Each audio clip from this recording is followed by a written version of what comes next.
La cérémonie s'est déroulée virtuellement à Fuzhou et était organisée par Tian Xuetun.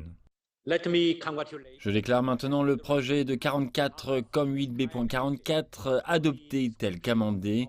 Permettez-moi de féliciter la Fédération de Russie au nom de tout le comité pour l'inscription de ce bien sur la liste du patrimoine mondial. Les près de 5000 œuvres d'art monumentales de la vie néolithique parsèment les côtes et les îles de Carélie, dans le nord-ouest de la Russie. Découvertes en 1926, certaines d'entre elles datent de 7000 ans. Et le paysage d'ardoise dans le nord-ouest du pays de Galles a également obtenu le statut de patrimoine de l'UNESCO. Il combine le drame du paysage naturel ici à snowdonien avec l'énorme impact que les êtres humains ont eu sur lui aussi, en particulier pendant l'ère des carrières d'ardoise du 19e et du début du 20e siècle. Et cet impact est très visible tout autour de vous ici, dans le nord-ouest du pays de Galles.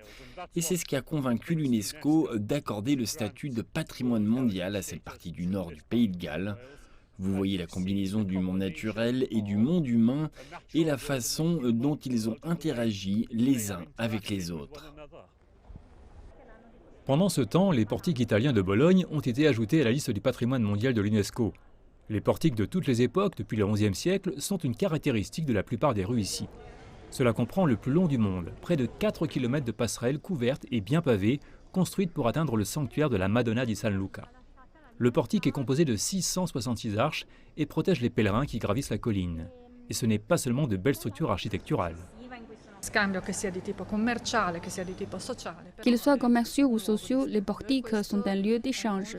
C'est très lié aux caractéristiques universellement reconnues de Bologne, également en raison de sa situation centrale entre le nord et le sud de l'Italie. C'est un lieu d'échange. C'est accueillant et parfois les gens restent même ici. Pour la ville de Bologne, obtenir le statut de patrimoine mondial de l'UNESCO pourrait être un moyen de diversifier son tourisme au-delà de l'alimentation et de la gastronomie.